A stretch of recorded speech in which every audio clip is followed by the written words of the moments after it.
5 tips for bringing your new pet home. One of the top reasons animals are actually returned to the shelter is from too high of expectations. So when you're being patient with your new pet, just remember that they are coming from a new stressful environment. You don't really know if they've been trained before. So you might actually have to put in the effort to do some training. And I'll tell you, it's totally worth it. The strongest relationship you're ever gonna have with your pet is after you've put the time in to work with them. So my first tip is to have patience. When you are bringing a pet home from a shelter or a foster, everything's new and different. We like to follow the rule of 3s. It takes 3 days for your pet to decompress from the shelter environment. It takes 3 weeks for them to get used to your routine. It takes 3 months for them to really feel like your home is a home. So have a lot of patience with your new animal. So when bringing a new cat home, patience is definitely key. You want to set up your cat in a small room so they can slowly get comfortable to your whole house. And then just don't force interaction. So if they're coming up to you like this, it's perfectly fine to pet them, but you're not gonna wanna encroach on their hiding space and force them to interact. It's really important to keep your kids contained and make sure your kids aren't unnecessarily harassing the cat. You might not even want to introduce them for the first few days until your cat is really comfortable. Hi, Angel. Tip number 2 is to establish a routine, especially if you are going to be spending your first few days home alone with your pet. You want to make sure that they are used to your usual routine, including going to work. Favorite tool for that for dogs is to use a crate. You're going to want to use the crate anytime you are leaving your house. You want to get your dog used to being in the crate, so practice with small sessions and work on them being able to stay in the crate for longer periods of time. You can put fun toys and treats and your dog's favorite things in the crate to make them more comfortable, and this will really stave off any issues with separation anxiety once you go back to work and once life gets back to normal. And then cats especially are really sensitive to changes in their routine, so it's important to keep things as normal as possible for your cat. One big way to do that is to keep feeding time the same. So even if you're sleeping in, you want to make sure you're getting up at the same time every day and at least feeding your cat at the same time. It'll also be really helpful to your cat when you come into the new home to be feeding the same food as they were eating in the shelter or in their foster home, and then slowly switch them to a new food if you're going to feed a new food. You can leave out a variety, kind of like these cats have here. My next tip for introducing your new dog to your home is to provide boundaries. So this means not letting your dog just freely roam around the house. My favorite command for this is the place command, which Rex is going to demonstrate. We like to call it park it. Rex, park it. Good boy. And so with the place command, he knows that he has to stay on his bed until I release him. So you can use this when you have company coming over, when you need alone time from your dog, when you're cooking and don't want him underfoot. So this is a really versatile command. Place is pretty easy to teach.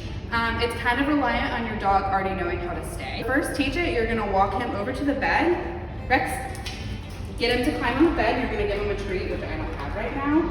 And then you keep doing that and keep doing it until he gets the hang of it. And then you pair it with your word. So we use park it, or you can pair it with place until eventually they're going to the bed on their own with place.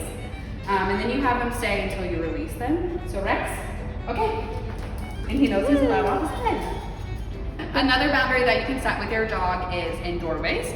So we probably all have dogs that love to run outside as soon as you open the door or try to bust through the front door and get loose. That's especially dangerous when you have a new dog.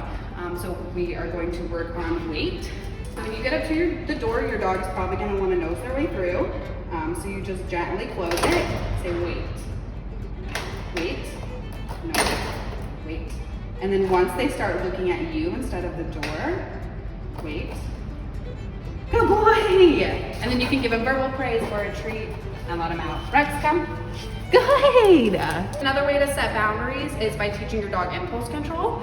So a really easy way to do that is to make them work for treats, food, and attention. So anytime you're putting the bowl of food down, anytime you want to snuggle, just make them do a simple sit or a new trick or something like that to make them actually work for it. So right now Rex really wants attention from me, so before I pet him, I'm going to tell him to sit.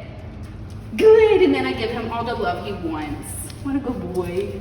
Good boy. My fourth tip for acclimating your dog to his new home is to provide plenty of enrichment. Your dog is going from a hectic shelter environment where they're getting plenty of walks and mental stimulation, so you want to make sure you're keeping that up at home. So make sure you're both going on walks and playing off leash, running around, getting that energy out. And then you want to exercise them mentally. So that means training. You can do fun puzzle toys like you see Rex doing. Those are the kind of things they're going to be doing in the shelter. And so continuing that in a home environment is going to be really helpful to their transition. You definitely don't want to forget about enriching your cat's lives. I know we like to think of cats as lazy creatures, but they're actually little hunters in tiny bodies. So make sure you're engaged in active play with your cat. So teaser wands like this are really great. You can bring out all sorts of toys. You just don't want to leave toys laying around. You want to actually engage and play with your cat, and that's really going to help them feel more comfortable as they move into your new home. Fifth and final tip is directed at new adopters of puppies. So socializing your new puppy is really important. So once they have all of their vaccines, you're going to want to introduce them to as many friendly dogs and people as you can. You can find a friend with a friendly adult dog, like Trixie and Rex here, so they can get some good, healthy interaction. I will say a caveat to this is when you're out on a walk, you also want to teach them that they don't have to go up and meet every dog that they see.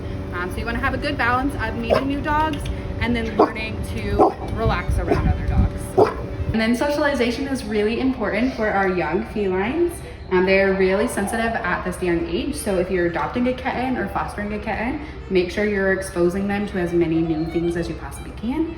So new people, other animals if you have them, new sounds, sights, smells, so they can grow into a really well-balanced kitty. Helpful tips, or you are facing an issue either with a current pet or a new animal, we are now offering virtual behavior consultations at no cost to you. So you can find more information on our website and schedule a Zoom meeting, and we can discuss any issues you're having and some behavior modification plans to help you and your furry friend out.